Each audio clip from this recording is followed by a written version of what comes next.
Because the sofa bed opens on both sides, he didn't know which side the police would open it from. He got into the sofa bed and said, "They won't take me alive." And that's what happened when one of the anti-terror officers lifted the sofa bed. Hello, welcome to another episode of Criminal Patrol.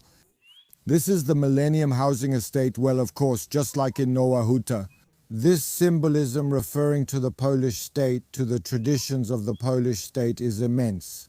That's how it is with the Millennium Housing Estate. It obviously refers to the millennium of the Polish state's existence, meaning the years 966 to 1966. And indeed, more or less during that period, this housing estate was being built. I would say the estate is a bit off to the side, away from the very center of Nowa Huta, also far from the main transport routes and far from police stations as well, basically on the outskirts. I think that many residents of Nowa Huta would also have trouble pointing out where the Tysiąclecia estate is in Nowa Huta. I'm saying this because in order to know that there is a jewelry store here in this estate, to pick this store as a target for a robbery, you need to have some knowledge of the area. You need to know how to get around this city and plan robberies of this kind, and that's the case with robberies that are a kind of novelty in Poland. Watch special episodes as well as regular episodes without ads.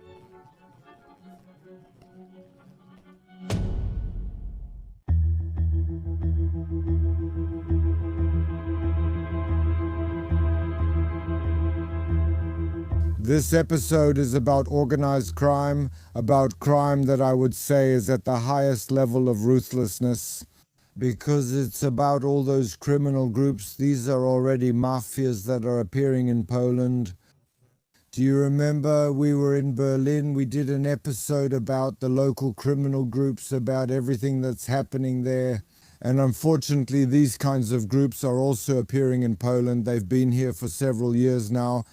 And what's happening now is a sign that they already feel quite comfortable here, that they know the area, and they're able to pull off this kind of robbery. Zakone, well, I would say that the name itself, Zakone, is a bit, I would say it seems a little funny, kind of a strange name. Someone who doesn't know Russian might imagine that it means something completely different. Well, people like me who, whether they wanted to or not, had to learn Russian in school, know that vor in Russian simply means robber, thief, and zakon means law, so it's thief, robber, and law. But of course, it's not about the kind of law that I would say is applied in the criminal code, but about bandit law, prison law. Groups like this were already forming in Tsarist Russia and later in those Soviet prisons. And then I would say the peak of all this, meaning the formation of these criminal groups in Russia, was in the 1990s. Who is a Zakone? Well, a Zakone is someone at the very top of this hierarchy, a person to whom everyone else is subordinate. From what we know, there are currently 5 Zakone in Poland. They have people under them. These are, of course, groups, and the ones in Poland are groups of Georgians. In the former Soviet Union, they made up about 60% of these organized groups. Where exactly were these Zakone? Why was it like that? Because this hierarchy among Georgians is very strong. It usually comes from the fact that these are very strong family ties, bonds that hold the whole group together. Obedience, absolute obedience. W Zakone, he is like a guru. If we wanted to compare him to the Italian Mafia, he is someone who stands at the head of a clan or a mafia family. He decides everything. He settles all kinds of disputes. He decides in which direction this criminal activity will develop. He is the kind of person who in this hierarchy is someone who can make any decision. As I said, there are currently 5 Vori in the order in Poland. and we found out that they are active during the robbery that took place at the Tysiąclecia estate in Nowa Huta.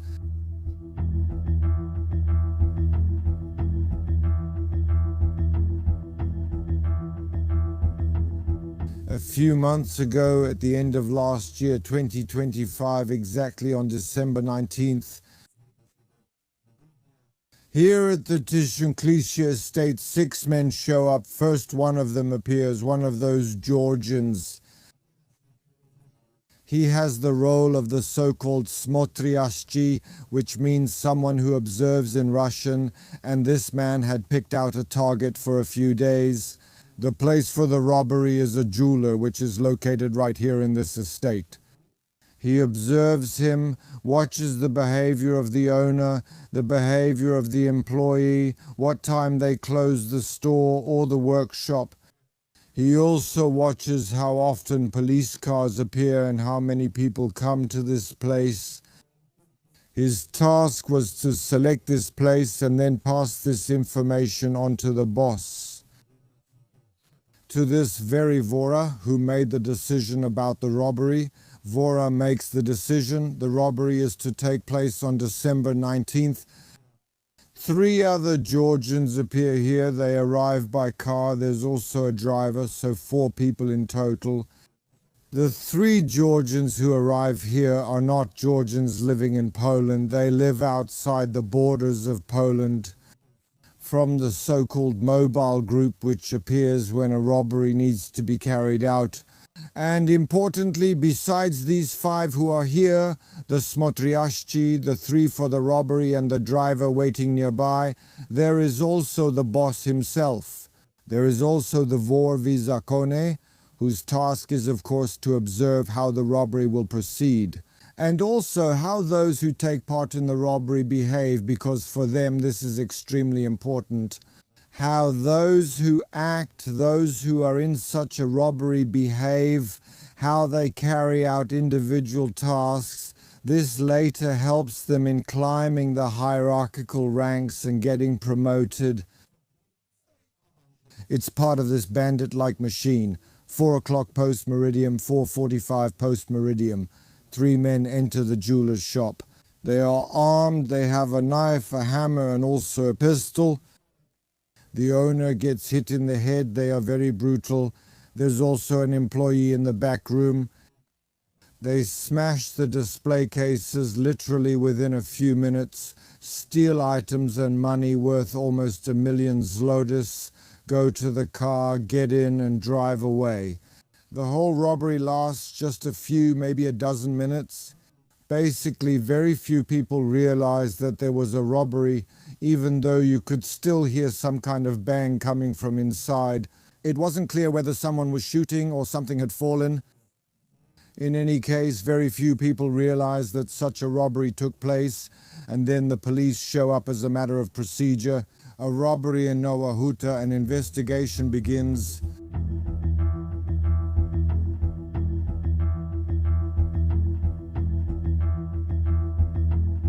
The investigation continues. Everything indicates that the people who committed this robbery are from outside Krakow.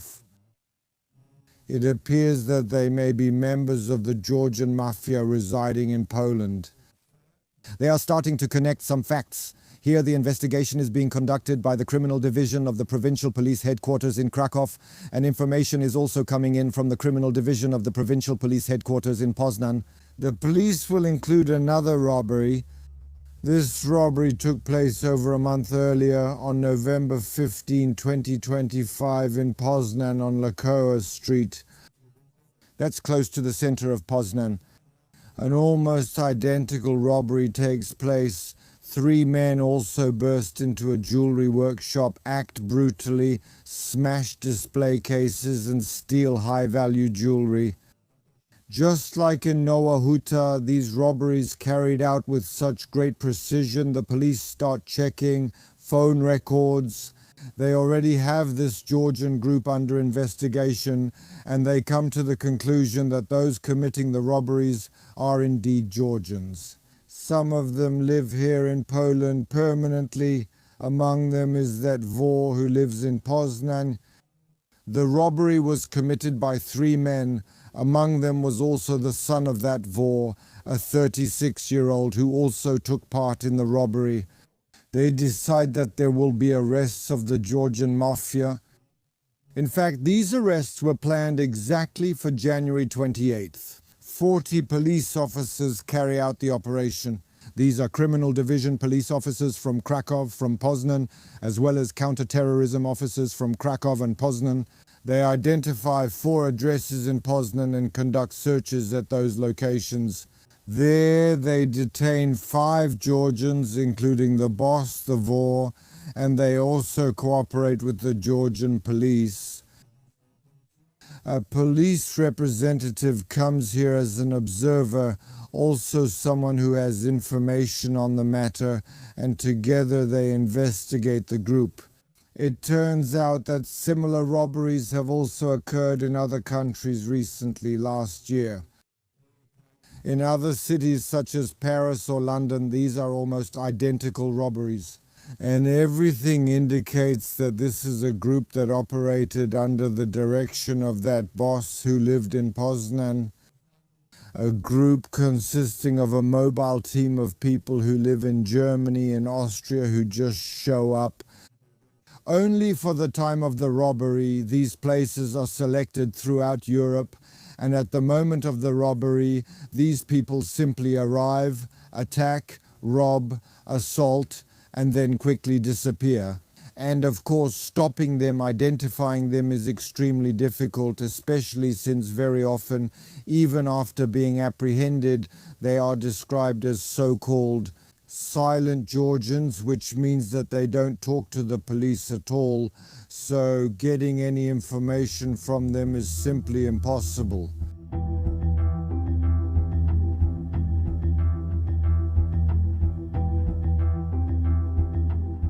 Well, the Georgian Mafia is really very dangerous. These are brutal, determined people.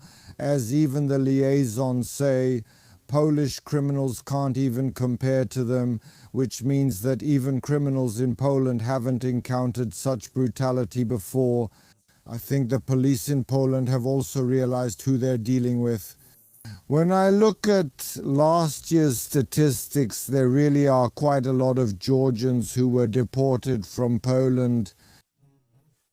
Well, the problem is, and even the Georgian police officers admit this, that even if they're deported, they come back to Europe after a few months. They already have different names, sometimes they even look different. But instead of coming to Poland, they go to Greece or Athens and continue their criminal activities there.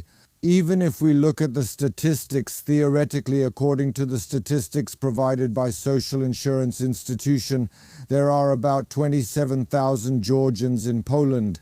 But if we look at the records of the border guard statistics, there are 77,000 Georgians in Poland. Well, even if we take into account that some of them have returned, we're still missing about 40,000 Georgians who, frankly, are in Poland, but what they're doing and where they are, we don't really know. That's why, of course, I would say there are such large amounts of effort and resources put into catching these Georgians. Certainly catching this guy is a success for the police, and certainly also catching the others. You also have to look at it in these terms, except that this fight simply doesn't end and will be extremely difficult. Also, when we were in Berlin, I said that we can't make the same mistakes that the German police made. So basically just leave that group to function somewhere and just exist somewhere.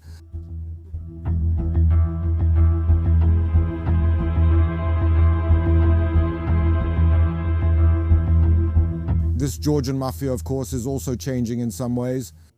Until 1991, basically until the collapse of the Soviet Union, they didn't go beyond the territory of the Soviet Union, but later they spread all over Europe. These Vori reside and are present in every European country, and those who observe are also in the main European cities. Mobile groups, as I mentioned earlier, come and go, but they also evolve in some way. Until the Soviet Union existed, there were rules, and those rules still apply. It's an unwritten law, very strict. Well, of course, that's a ban on any kind of cooperation with the police. But also, up to a certain point, they had this rule that they couldn't cooperate with politicians, couldn't have contact with them, and that they didn't do any kind of regular work. Let's put it this way, they make a living only from banditry, theft, burglaries, that kind of crime. All of this is changing. The main rules concerning Georgians are decided at a kind of, I would say, conclave that takes place in Tbilisi on the so-called steps. Anyone who knows Tbilisi, or really anyone who knows the city, knows that there are tenement houses there, lots of little steps, stairs. On those steps, the main people simply sit down,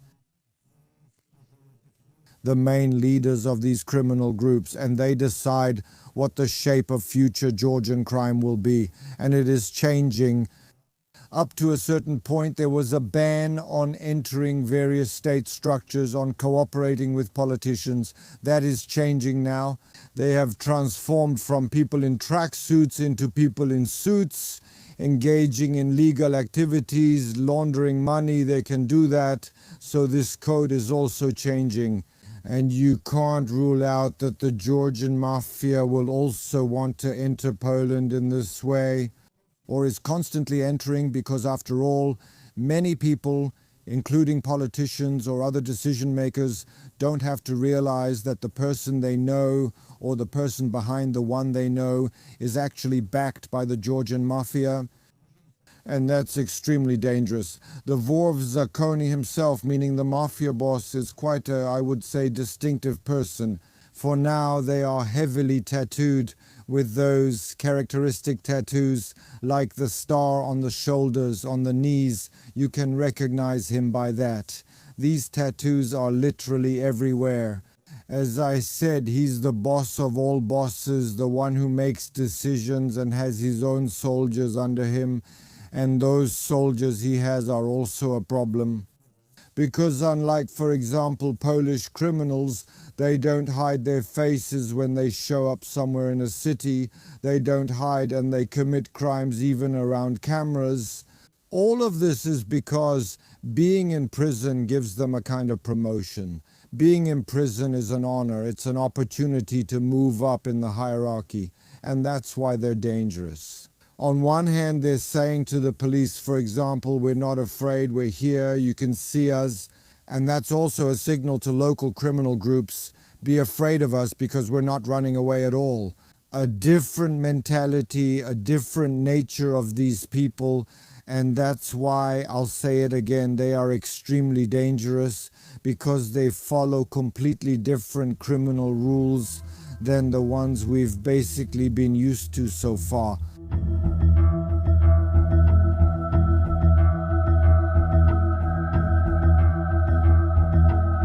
Sometimes we post an episode about what's happening right now, what's going on, for example, in those criminal groups. That's one of the reasons we went to Berlin, and now we're talking about that robbery in Nowa Huta. I'm saying this also because the worst is probably still ahead of us. I'm thinking about the moment when the war in Ukraine ends, because we have to take into account that there are thousands of people who are fighting today, and they will basically be left without work. Often their only skill is that they know how to shoot and kill. We've already gone through this in Poland. I remember that it was similar, although probably on a smaller scale. It was similar after the war in Afghanistan, when hundreds, thousands of those who fought on the front came to Europe, including Poland. They came together with them. After all, those smuggling routes still exist today. For example, weapons, drugs. After all, many soldiers fight while under the influence of drugs, and that's no secret, because they probably wouldn't be able to endure on the front otherwise. Well, it's obvious that these drugs will still be transported somewhere. It's obvious that these weapons will show up somewhere. They have to be sold somewhere else. These are all problems that are still ahead of us. I also mention all of this, but also the mentality of these people from the East, those people from the Caucasus. This is also an example that happened in Krakow at that time, in Krakow's Kordwanów district. I think many residents of Kordwanów still remember it. I was there myself at the time. The story of Vovka, a man who fought in the Spetsnaz, he's a Ukrainian who fought on the Russian side, was also demobilized, came to Poland and was wanted in Kordwanów. When he was walking, the police officers saw him and recognized him. When they tried to stop him, he immediately pulled out a pistol and started shooting. He hit one of the police officers. Then he hid in one of the apartment buildings nearby. It was clear that he was hiding somewhere in that building. The building, as far as I remember, had about 11 floors. It was known that he was hiding in one of those apartments, so searching the entire high-rise took many hours. The anti-terrorist officers went from apartment to apartment and checked each one, and then at some point they knocked on a door. A girl opened the door, and it was clear that she was nervous. It was a tiny apartment where basically the main piece of furniture was just a sofa bed. The anti-terrorist officers felt that he could be hiding there, and the determination of that man. Well, he already knew that Vovka knew that the police would catch him, so either he would surrender or try to escape somehow. No, he took one pistol in one hand and another pistol in the other hand. Because the sofa bed opens from both sides, he didn't know from which side the police would open it. He got into the sofa bed and said, "They won't take me alive." And that's what happened when one of the counter-terrorists lifted the sofa bed. He still managed to fire 3 times. Those bullets went into the ceiling, and then he got hit by a whole lot of shots, probably around 100. He was literally riddled with bullets from the counter-terrorists, but he stubbornly fought to the end. So I'm talking about this mentality because it's also very dangerous in all of this.